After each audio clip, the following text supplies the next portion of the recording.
ನಮಸ್ಕಾರ ದೇವರು, ನನ್ನ ವೀಡಿಯೋಗೆ ಎಲ್ಲರಿಗೂ ಸ್ವಾಗತ. 170% ಜನರು ನನ್ನ ವೀಡಿಯೋನ ನೋಡ್ತೀರಾ, ಆದರೆ ಸಬ್ಸ್ಕ್ರೈಬ್ ಮಾಡಲ್ಲ. ದಯವಿಟ್ಟು ಸಬ್ಸ್ಕ್ರೈಬ್ ಮಾಡಿ, ಯಾಕಂದರೆ ಸಬ್ಸ್ಕ್ರೈಬ್ ಮಾಡೋದು ಫ್ರೀ ಆಗಿರುತ್ತೆ. ನನ್ನ ವೀಡಿಯೋಗಳು ಸಹ ಫ್ರೀ ಆಗಿರುತ್ತೆ. ನನ್ನ ಹೊಸ ವೀಡಿಯೋಗೆ ಎಲ್ಲರಿಗೂ ಸ್ವಾಗತ. ಇವತ್ತು ನಾನು ಮಾತಾಡ್ತಾ ಇರೋದು ಡಾಲ್ಮಿಯಾ ಸಿಮೆಂಟ್ ಕಂಪ್ನಿಯ ಬಗ್ಗೆ. ಈ ಡಾಲ್ಮಿಯಾ ಭಾರತ್ ಅನ್ನೋ ಶೇರು ಸುಮಾರು ಒಂದು 15-20 ದಿವಸದಿಂದ ಡೌನ್ ಆಗ್ತಾನೆ ಬರ್ತೈತಿ. ಈ ಕಾರಣ ಏನಂತ ತಿಳ್ಕೊಳ್ಳೋಣ. ವೀಡಿಯೋನ ಪೂರ್ತಿ ನೋಡಿ, ಅಂದರೆ ನಿಮಗೆ ಟೋಟಲ್ ಇನ್ವೆಸ್ಟ್ಮೆಂಟ್ ನಾಲೆಜ್ ಸಿಗುತ್ತೆ ಅನ್ನೋ ಒಂದು ಕಾರಣಕ್ಕಾಗಿ ಪೂರ್ತಿ ವಿಡಿಯೋನ ನೋಡಿ. ಬನ್ನಿ ವಿಡಿಯೋನ ಶುರು ಮಾಡೋಣ. ಈ ಕಂಪ್ನಿಯ ಶೇರ್ ಪ್ರೈಸ್ ಸದ್ಯಕ್ಕೆ 1748 ರೂಪಾಯಿ ಇದೆ. ಈ ಕಂಪ್ನಿಯ ಬಗ್ಗೆ ಜಾಸ್ತಿ ಮಾಹಿತಿಯನ್ನು ತಿಳ್ಕೊಡ್ತೀನಿ ಬನ್ನಿ. ಈ ಕಂಪ್ನಿಯ ಮಾರ್ಕೆಟ್ ಕ್ಯಾಪ್ ಬಂದುಬಿಟ್ಟು ಲಾರ್ಜ್ ಕ್ಯಾಪ್ ಕಂಪ್ನಿ ಆಗಿರುತ್ತೆ. 32,783 ಕೋಟಿ ಆಗಿರುತ್ತೆ. ಸ್ಟಾಕ್ ಅರ್ನಿಂಗ್ ಪರ್ ರೇಷಿಯೋ 39.7 ಇದೆ. ROC ಬಂದುಬಿಟ್ಟು 7.12% ಇದೆ. ಇವಾಗ ಸದ್ಯದ ಪ್ರೈಸು 1748 ರೂಪಾಯಿ, 1748 ರೂಪಾಯಿ ಇದೆ. ಕಂಪ್ನಿಯ ಹೈ ಬಂದುಬಿಟ್ಟು 1431 ರೂಪಾಯಿ ಆಗಿರುತ್ತೆ ಮತ್ತು ಲೋ ಬಂದುಬಿಟ್ಟು 1741 ರೂಪಾಯಿ ಆಗುತ್ತೆ. ಸುಮಾರು ಲೋಕ್ಕೆ 7 ರೂಪಾಯಿ ಅಷ್ಟೇ ಡಿಫ್ರೆನ್ಸ್ ಇದೆ. ಅಂದರೆ ಆಲ್ ಟೈಮ್ ಲೋ ಅಲ್ಲಿ ಈ ಶೇರ್ ಪ್ರೈಸ್ ಅವೈಲೇಬಲ್ ಇದೆ. ಬುಕ್ ವ್ಯಾಲ್ಯೂ ಬಂದುಬಿಟ್ಟು 874 ಇದೆ. ROE ಬಂದುಬಿಟ್ಟು 5.16% ಇದೆ. ಡಿವಿಡೆಂಟ್ ಕೂಡ ಕೊಡುತ್ತೆ ಕಂಪ್ನಿ 0.51% ಮತ್ತು ಫೇಸ್ ವ್ಯಾಲ್ಯೂ ಬಂದುಬಿಟ್ಟು 2 ರೂಪಾಯಿ ಇದೆ. ಕಂಪ್ನಿಯ ಅನಲೈಸನ್ನು ಶುರು ಮಾಡೋಣ ಬನ್ನಿ. ಈ ಕಂಪ್ನಿ ಇನ್ಕಾರ್ಪೊರೇಟ್ ಆಗುತ್ತೆ 1939ರಲ್ಲಿ. ಇದು ಇಂಡಿಯಾದ one of the largest cement manufacture company ಆಗಿರುತ್ತೆ. ಅದು 4ನೇ ಸ್ಥಾನದಲ್ಲಿ ಇದೆ. ಈ ಕಂಪ್ನಿಯ 4ನೇ ಸ್ಥಾನದಲ್ಲಿ ಇದೆ. ಅಂದರೆ ನಮ್ಮ ಇಂಡಿಯಾದ ಲಾರ್ಜ್ ಕ್ಯಾಪ್ ಕಂಪ್ನಿಗಳು ACC, ಅಂಬುಜಾ ಸಿಮೆಂಟ್ಸ್, ಈ ರೀತಿ ಆದಿತ್ಯ ಬಿರ್ಲಾ ಸಿಮೆಂಟ್, ಈ ರೀತಿ ದೊಡ್ಡ ದೊಡ್ಡ ಕಂಪ್ನಿಗಳ ಲಿಸ್ಟ್ ಒಳಗೆ ಈ ಕಂಪ್ನಿ ಬರುತ್ತೆ 4ನೇ ಸ್ಥಾನದೊಳಗೆ. ಈ ಕಂಪ್ನಿ ಓವರ್ವ್ಯೂ ನೋಡೋದಾದ್ರೆ, ಈ company Dalmia Bharat sugars limited ಅನ್ನೋ ಕಂಪ್ನಿ ಫಾಸ್ಟ್ ಗ್ರೋವಿಂಗ್ ಕಂಪ್ನಿ ಕೂಡ ಇದೆ. ಇದು ಕೇನ್ ಅಂದರೆ ಸಕ್ಕರೆ ಮ್ಯಾನುಫ್ಯಾಕ್ಚರ್ ಮಾಡುತ್ತೆ. ಸಕ್ಕರೆ ಕಾರ್ಖಾನೆಗಳನ್ನು ಹೊಂದಿರುತ್ತೆ ಈ ಕಂಪ್ನಿಯ ಲೀಡರ್ಶಿಪ್ ಬಂದ್ಬಿಟ್ಟು Dalmia is the market leader eastern India. 18% market ಶೇರನ್ನು ಹೊಂದುತ್ತೆ. ಅದು ಸಣ್ಣ ಪುಟ್ಟ ಕಂಪ್ನಿಗಳು ಇರ್ತಾವೆ ಸುಮಾರು, ನಿಮ್ಗೆ ಗೊತ್ತಿರ್ಬೋದು. ಜ್ಯೋತಿ ಸಿಮೆಂಟ್ ಅಂತ ಸಿಗುತ್ತೆ. ಆಮೇಲೆ ಹಲವು ಕಂಪ್ನಿಗಳದ, ಅಂಬುಜಾ ಸಿಮೆಂಟ್ ಇದೆ, ACC ಸಿಮೆಂಟ್ ಇದೆ, ಆಮೇಲೆ ಆದಿತ್ಯ ಬಿರ್ಲಾ ಸಿಮೆಂಟ್ ಇದೆ. ಈ ರೀತಿ ಹಲವಾರು ಅಲ್ಟ್ರಾಟೆಕ್ ಸಿಮೆಂಟ್ ಇದೆ. ಎಲ್ಲ ಕಂಪ್ನಿಗಳ ಸಿಮೆಂಟ್ಸು ಇದೆ. ಆಮೇಲೆ ಶ್ರೀ ಸಿಮೆಂಟ್ಸ್ ಅಂತ ಒಂದು ಬರುತ್ತೆ. ತುಂಬ ಸಿಮೆಂಟ್ಸ್ ಕಂಪ್ನಿಗಳಿವೆ. ಅದರಲ್ಲಿ ಈ ಕಂಪ್ನಿ ಕೂಡ ಒಂದು. ಇದು ಮಾರ್ಕೆಟ್ ಶೇರನ್ನು ಹೊಂದಿದೆ ಹೈಯೆಸ್ಟ್ ಆಗಿ 18%. ಅದು ಈಸ್ಟರ್ನ್ ಇಂಡಿಯಾದೊಳಗೆ. ಮ್ಯಾನುಫ್ಯಾಕ್ಚರಿಂಗ್ ಕೆಪಬಿಲಿಟಿ ನೋಡೋದಾದ್ರೆ ಆಗಸ್ಟ್ 2023 ಪ್ರಕಾರ 15 ಮ್ಯಾನುಫ್ಯಾಕ್ಚರಿಂಗ್ ಪ್ಲಾಂಟ್ಸ್ ಅದಾವೆ ಈ ಕಂಪ್ನಿದು ಅಕ್ರಾಸ್ ಇಂಡಿಯಾದೊಳಗೆ. ಆ್ಯಂಡ್ 44 ಮೆಟ್ರಿಕ್ ಟನ್ ಪರ್ ಇಯರನ್ನು ಮ್ಯಾನುಫ್ಯಾಕ್ಚರ್ ಮಾಡ್ತೈತಿ. ಅದು 22 ಟನ್ನಿಂದ 44 ಮೆಟ್ರಿಕ್ ಟನ್ ಪರ್ ಇಯರ್ ಆಗಿದೆ. ಮತ್ತು 382 ಮೆಗಾವೋಲ್ಟ್ ಪವರ್ ಪ್ಲಾಂಟ್ ಕೆಪಾಸಿಟಿಯನ್ನು ಈ ಕಂಪ್ನಿ ಹೊಂದುತ್ತೆ. ಮತ್ತು 2 ಮೆಟ್ರಿಕ್ ಟನ್ ಲೈನು ಮತ್ತು 2.5 ಮೆಟ್ರಿಕ್ ಟನ್ ಈ ಬೋಕೋರ್ ಒಳಗೈತಿ, ಜಾರ್ಖಂಡ್ ಒಳಗೈತಿ. ಮತ್ತು 2024 ಪ್ರಕಾರ ಡೆಬಟ್ ಟ್ರ್ಯಾಕಿಂಗ್ ಮಿಡ್ನಾಪುರ್ ಒಳಗೆ ವೆಸ್ಟ್ ಬೆಂಗಾಲ್ ಹತ್ರ ಅಲ್ಲಿ ಒಂದು ಪ್ಲಾಂಟ್ ಇದೆ. ಮತ್ತು ಅಂದ್ಬಿಟ್ಟು ಸತ್ತೂರು, ಇದು ನೀವು ಕೇಳಿರ್ಬೋದು, ಸತ್ತೂರು ಅಂತಂದು ಸಿಮೆಂಟ್ ಸತ್ತೂರು ಫ್ಯಾಕ್ಟ್ರಿ ಮತ್ತು ತಮಿಳ್ನಾಡು ಒಳಗೆ. ಮತ್ತು ಅರಿಯಾಲೂರ್, ಅದು ಕೂಡ ತಮಿಳ್ನಾಡು ಒಳಗೆ 2 ಇದ್ದಾವೆ. ಮತ್ತು ಪ್ರಾಡಕ್ಟ್ ಪೋರ್ಟ್ಫೋಲಿಯೋದೊಳಗೆ ಪೋರ್ಟ್ಲ್ಯಾಂಡ್ ಪೊಝಲೋನಾ ಸಿಮೆಂಟ್ ಅಂತ ಒಂದು, ಆಮೇಲೆ ಪೋರ್ಟ್ಲ್ಯಾಂಡ್ ಸ್ಲ್ಯಾಗ್ ಸಿಮೆಂಟ್ ಅಂತ ಒಂದು, ಪೋರ್ಟ್ಲ್ಯಾಂಡ್ ಕಾಂಪೋಸಿಟ್ ಸಿಮೆಂಟ್ ಅಂತ ಒಂದು, ಮತ್ತು ಆರ್ಡಿನರ್ ಪೋರ್ಟ್ಲ್ಯಾಂಡ್ ಸಿಮೆಂಟ್ ಅಂತ. ಈ ಸಿಮೆಂಟ್ ಸೆಕ್ಟರ್ ಒಳಗೆ ಇಷ್ಟು ಈ ಕಂಪ್ನಿಯ ಪ್ರಾಡಕ್ಟ್ಸ್ಗಳು ಸೆಲ್ ಮಾಡ್ತಾರೆ. ಈ ಸಿಮೆಂಟ್ ವೇರಿಯಂಟ್ ಒಳಗೆ ಡಾಲ್ಮಿಯಾ ಸಿಮೆಂಟು ಮತ್ತು ಡಾಲ್ಮಿಯಾ DSP, ಕೋನಾರ್ಕ್ ಸಿಮೆಂಟು ಮತ್ತು ಡಾಲ್ಮಿಯಾ ಇನ್ಫ್ರಾ ಪ್ರೋ ಮತ್ತು Dalmia infra green and Dalmia insta pro, ಈ ರೀತಿಯಾದ ಕೆಲವೊಂದು ಪ್ರಾಡಕ್ಟ್ಸ್ಗಳು ಸೆಲ್ ಆಗ್ತವೆ. ಈ ಕಂಪ್ನಿ 2024 PPC ಬ್ರ್ಯಾಂಡನ್ನು ಲಾಂಚ್ ಮಾಡುತ್ತೆ. ಡಾಲ್ಮಿಯಾ ಸುಪ್ರೀಮ್ ಸಿಮೆಂಟ್ ಅಂತ ಒಂದು ಲಾಂಚ್ ಮಾಡುತ್ತೆ. ಪ್ರಾಡಕ್ಟ್ ಮಿಕ್ಸ್ ನೋಡಕತ್ರ OPC ಒಳಗೆ 15%, PPC ಒಳಗೆ 46%, PCC ಒಳಗೆ 23% ಮತ್ತು PSC ಒಳಗೆ 16%. PPC ಅಂದರೆ ನಿಮ್ಗೆ ಇಲ್ಲಿ ಆಲ್ರೆಡಿ ತೋರಿಸಿದ್ದೀನಿ ನಾನು. ಈ PPC ಅಂತಂದ್ರೆ ಡಾಲ್ಮಿಯಾ ಸೂಪರ್ ಸಿಮೆಂಟ್ ಅಂತಂದು. ಆ PPCದ ಹೈಯೆಸ್ಟ್ ಮಾರ್ಕೆಟ್ ಶೇರ್ ಇರೋದು 46%.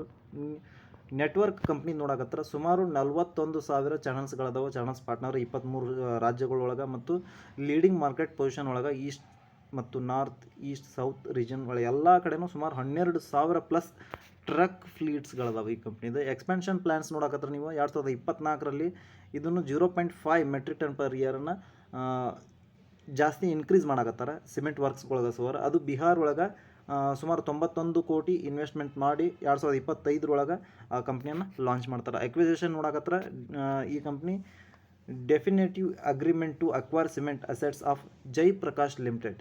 ನಿಮ್ಮ ಜಯಪ್ರಕಾಶ್ ಲಿಮಿಟೆಡ್ ಅನ್ನೋ ಒಂದು ಕಂಪ್ನಿಯ ಬಗ್ಗೆ ಆಲ್ರೆಡಿ ನಾನು ತಿಳಿಸ್ಕೊಟ್ಟಿದ್ದೀನಿ. ಪವರ್ ಮ್ಯಾನುಫ್ಯಾಕ್ಚರಿಂಗ್ ಕಂಪ್ನಿ ಆಗಿರುತ್ತೆ ಜಯಪ್ರಕಾಶ್ ಲಿಮಿಟೆಡ್ ಅನ್ನೋ ಕಂಪ್ನಿಯನ್ನು ಅಕ್ವೈರ್ ಮಾಡ್ಕೊಂಡಿದ್ದಾರೆ ಡಾಲ್ಮಿಯಾ ಸಿಮೆಂಟ್ದವರು. ಓಕೆ, ಡೈವೆಸ್ಟ್ಮೆಂಟ್ ನೋಡತ್ರ ಡಿ ಬಿ ಎಲ್ ಗ್ರೂಪ್ ಏನಾಗುತ್ತೆ ಅಂದ್ರೆ 160 ಕೋಟಿ ಅಗ್ರಿಮೆಂಟ್ ಡಿ ಸಿ ಬಿ ಎಲ್ಗೆ ಮಾರುತ್ತೆ. ಅದು ಸುಮಾರು ಈಕ್ವಿಟಿ ಶೇರ್ಸ್ಗಳದ್ದಾಗುತ್ತೆ. 1,87,23,743 ಈಕ್ವಿಟಿ ಶೇರ್ಸ್ಗಳನ್ನು ಮಾರಿರ್ತಾರೆ ಡಿ ಬಿ ಆರ್ ಎಲ್ಗೆ. ಮತ್ತು ಸರ್ವಪ್ರಿಯ ಹೆಲ್ತ್ ಕೇರ್ ಸೊಲ್ಯೂಷನ್ಸ್ ಕಂಪ್ನಿಗೆ ಪ್ರಮೋಟರ್ ಗ್ರೂಪ್ ಕಂಪ್ನಿಯಿಂದ 800 ಕೋಟಿ ರೂಪಾಯಿಗೆ ಮಾರಿರ್ತಾರೆ. ಕೆ ಎಮ್ ಪಿ ನೋಡಕತ್ರ ಪುನೀತ್ ಡಾಲ್ಮಿಯಾ ಅನ್ನೋ ಒಬ್ಬರು ಮತ್ತು ಮಹೇಂದ್ರ ಸಾಂಗಿ ಎಮ್ ಡಿ ಮತ್ತು ಸಿ ಇ ಆಗಿರ್ತಾರೆ. ಆ್ಯಂಡ್ ಕಂಪ್ನಿ ರೈಟ್ ಇಶ್ಯೂ ಕೂಡ ಕೊಟ್ಟಿದೆ. 153 ಕೋಟಿಯ ಈಕ್ವಿಟಿ ಶೇರ್ಸ್ಗೆ ರೈಟ್ ಇಶ್ಯೂ ಕೊಟ್ಟಿದೆ 1530 ಕೋಟಿಗೆ. ಮತ್ತು 76ರಿಂದ 95%ಗೆ ರೈಟ್ ಬೇಸಿಕ್ಸನ್ನು ಇನ್ಕ್ರೀಸ್ ಮಾಡಿದ್ದಾರೆ. ಅದೇ ರೀತಿ ಕಂಪ್ನಿ ಲಾರ್ಜೆಸ್ಟ್ 2027 ಅಂದ್ರೆ ಇಂಡಿಯಾದ ಇಂಡಿಯಾದಲ್ಲಿ ಸೆಲ್ ಮಾಡೋ ಟಾರ್ಗೆಟ್ ಮೆಟ್ರಿಕ್ ಟನ್ನನ್ನು ಸುಮಾರು 75 ಮೆಟ್ರಿಕ್ ಟನ್ನನ್ನು ಮ್ಯಾನುಫ್ಯಾಕ್ಚರ್ ಮಾಡುವಂಥ ಎಲ್ಲ ಪಾಸಿಬಿಲಿಟೀಸು ಐತಿ. ಪ್ಲ್ಯಾನಿಂಗ್ ಮಾಡಿದ್ದಾರೆ already. Clinker capacity 27 metric ton per year ಐತಿ. FY26ಗೆ ಆಲ್ರೆಡಿ ಆಗುತ್ತೆ. ಕಂಪ್ನಿಯ ಪ್ರಾಫಿಟ್ ಲಾಸನ್ನು ನೋಡೋಣ. ಕಂಪ್ನಿಯ ಪ್ರಾಫಿಟ್ ಲಾಸ್ ನೋಡತ್ರ ಸೇಲ್ಸ್ 2017ರಲ್ಲಿ 7,444 ಕೋಟಿ ಇದ್ದರೆ ಮಾರ್ಚ್ 2024ಕ್ಕೆ ನೀವು ನೋಡ್ಬೋದು 14,691 ಕೋಟಿ ಆಗಿರುತ್ತೆ. ಎಕ್ಸ್ಪೆನ್ಸ್ ಕೂಡ 5,000ದಿಂದ 12,000 ಇದೆ, ಅದು ಕೂಡ ಜಾಸ್ತಿ ಆಗಿದೆ. ಆಪ್ರೇಟಿಂಗ್ ಪ್ರಾಫಿಟ್ ಮಾರ್ಜಿನ್ 25%ದಿಂದ 18% ಆಗಿದೆ. ಆಪ್ರೇಟಿಂಗ್ ಪ್ರಾಫಿಟ್ 1,894 ಕೋಟಿಯಿಂದ 2,639 ಕೋಟಿ ಆಗಿದೆ.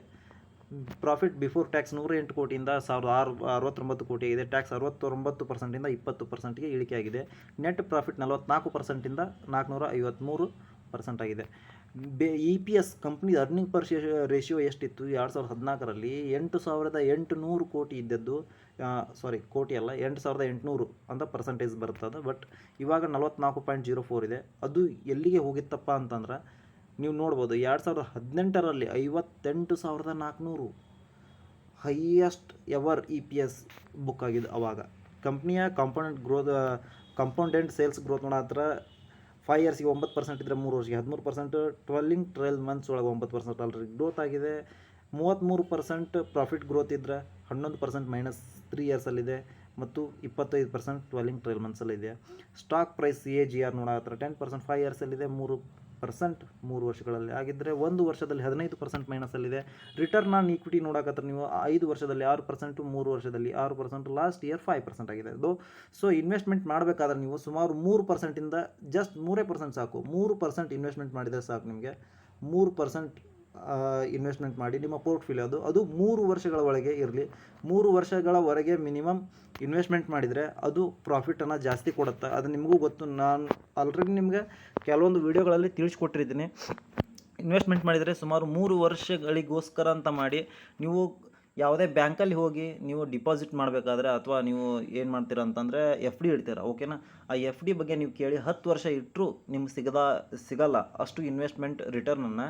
ನೀವು 3 ವರ್ಷಗಳಿಗೊಮ್ಮೆ ನಿಮ್ಮ FDಯನ್ನು ಅಂದರೆ ರೀಸ್ಟ್ರಕ್ಚರ್ ಮಾಡಿ 3 ವರ್ಷಗಳಿಗೆ ಮಾತ್ರ ಸೀಮಿತವಾಗಿ FDಯನ್ನು ಇಡಿ ಮತ್ತು ವಿಡ್ರಾ ಮಾಡಿ ಮತ್ತೆ 3 ವರ್ಷಕ್ಕಾಗಿ ಇಡಿ. ಸೊ ಅದರದ ರಿಟರ್ನ್ಸ್ ನೋಡ್ರಿ. ಆಮೇಲೆ ನೀವು 10 ವರ್ಷ ಪೂರ್ತಿ ಕಂಪ್ಲೀಟಾಗಿ ಎಟ್ ಅ ಟೈಮ್ ಇಟ್ಟಿದ್ದು ಇನ್ವೆಸ್ಟ್ಮೆಂಟ್ ರಿಟರ್ನ್ಸ್ ನೋಡ್ರಿ. 3 ವರ್ಷಗಳಿಗೊಮ್ಮೆ ಚೇಂಜ್ ಮಾಡಿದಂಥ FD ರೇಟು ಚೇಂಜಸ್ ಆಗಿರುತ್ತೆ, ನೆನಪಿರಲಿ. ಇದು ಇನ್ವೆಸ್ಟ್ಮೆಂಟ್ ಪ್ಲ್ಯಾನಿಂಗ್ ಅಂತಂದರೆ. ಕಂಪ್ನಿ ಹೆಲ್ದಿ ಡಿವಿಡೆಂಡ್ ಪೇಔಟನ್ನು ಕೊಡುತ್ತೆ. ಬಟ್ 5 ವರ್ಷಗಳಿಂದ ಸುಮಾರು ಪೂರ್ ಸೇಲ್ಸ್ ಗ್ರೋತ್ ಐತಿ. ರಿಟರ್ನ್ ಆನ್ ಇಕ್ವಿಟಿ ಕೂಡ 5.78% ಕಡಿಮೆ ಐತಿ. ವರ್ಕಿಂಗ್ ಕ್ಯಾಪಿಟಲ್ ಡೇಸ್ ಇನ್ಕ್ರೀಸ್ ಆಗೈತಿ 12.1ಇಂದ 70.54ವರೆಗೆ. ಪ್ರಾಫಿಟ್ ಲಾಸ್ ಬಗ್ಗೆ ಮಾತಾಡೋದಾದ್ರೆ ಈ ಕಂಪ್ನಿದು ಆಲ್ಮೋಸ್ಟ್ ಪ್ರಾಫಿಟ್ ಗ್ರೋತ್ ಐತಿ, ಗ್ರೋತ್ ಇಲ್ಲ ಅಂತ ಅಲ್ಲ, ಪ್ರಾಫಿಟ್ ಗ್ರೋತ್ ಐತಿ. ಬಟ್ ಇಂಡಿಯಾದ 4ನೇ ಲಾರ್ಜೆಸ್ಟ್ ಕಂಪ್ನಿ ಆಲ್ ಟೈಮ್ ಲೋಗೆ ಸಿಗುತ್ತೆ ಅಂದ್ರೆ ಯಾಕ್ರಿ ಬಿಡಬೇಕು? ಏನು ಕಾರಣ ಇರ್ಬೋದು? ಇನ್ಫೋಸಿಸ್ ಕೂಡ ಬೀಳುತ್ತೆ. ಬಟ್ ಇನ್ಫ್ರಾಸ್ಟ್ರಕ್ಚರ್ ಈಗ ಬೆಳೀತಕ್ಕಂಥದ್ದು ಇಂಡಿಯಾದಲ್ಲಿ. ಸೊ ಈ ಕಂಪ್ನಿ ಮೇಲೆ ಇನ್ವೆಸ್ಟ್ಮೆಂಟ್ ಮಾಡಬೇಕು ಅನ್ನೋದು ತುಂಬ ಇವಾಗ ಸದ್ಯದ ಮಟ್ಟಿಗೆ ಸ್ಟ್ರಾಂಗ್ ಬೈ ಝೋನಲ್ಲಿ ಈ ಕಂಪ್ನಿ ನಿಮ್ಗೆ ಸಿಗುತ್ತೆ. ಸ್ಟ್ರಾಂಗ್ ಬೈ ಝೋನ್ ಅಂದರೆ ಖರೀದಿ ಮಾಡ್ಬೋದು, ಕಣ್ಣು ಮುಚ್ಕೊಂಡು ಈ ಕಂಪ್ನಿ ಮೇಲೆ ಇನ್ವೆಸ್ಟ್ಮೆಂಟ್ ಮಾಡ್ಬೋದು. ಸೊ ನೋಡೋಣ ಮುಂದಿನ ದಿನಮಾನಗಳಲ್ಲಿ ಯಾವ ರೀತಿ ಆಗುತ್ತೆ ಅಂತ. ಬಟ್ ಈಗ ಸದ್ಯಕ್ಕೆ ಈ ಕಂಪ್ನಿ ಮೇಲೆ ಇನ್ವೆಸ್ಟ್ಮೆಂಟ್ ಮಾಡಬೇಕು ಅನ್ನೋರು ಸುಮಾರು ನಿಮ್ಮ ಪೋರ್ಟ್ಫೋಲಿಯೋದ 3%ಅನ್ನು ಇನ್ವೆಸ್ಟ್ಮೆಂಟ್ ಮಾಡ್ಬೋದು. ಬಟ್ ಡೀಪ್ ಆನ್ ಬೈ ಮಾಡುವವರು ವೇಟ್ ಮಾಡಬೇಡಿ. ಯಾಕಂದರೆ ಇನ್ಮೇಲೆ ಈ ಕಂಪ್ನಿ ಎಲೆಕ್ಷನ್ ಕಂಪ್ಲೀಟಾಗಿ ರಿಸಲ್ಟ್ ಬಂದ ಮೇಲೆ ಸ್ವಲ್ಪ ಸ್ಟೆಬಿಲೈಸ್ ಆಗುತ್ತೆ. ಮಾರ್ಕೆಟ್ ಕೂಡ ಡೌನ್ ಆಗಿದೆ ಈ ಸಂದರ್ಭದಲ್ಲಿ. ಇನ್ಮೇಲೆ ಕಂಪ್ನಿಯ ಶೇರ್ ಪ್ರೈಸು ಗೇನ್ ಆಗುತ್ತೆ.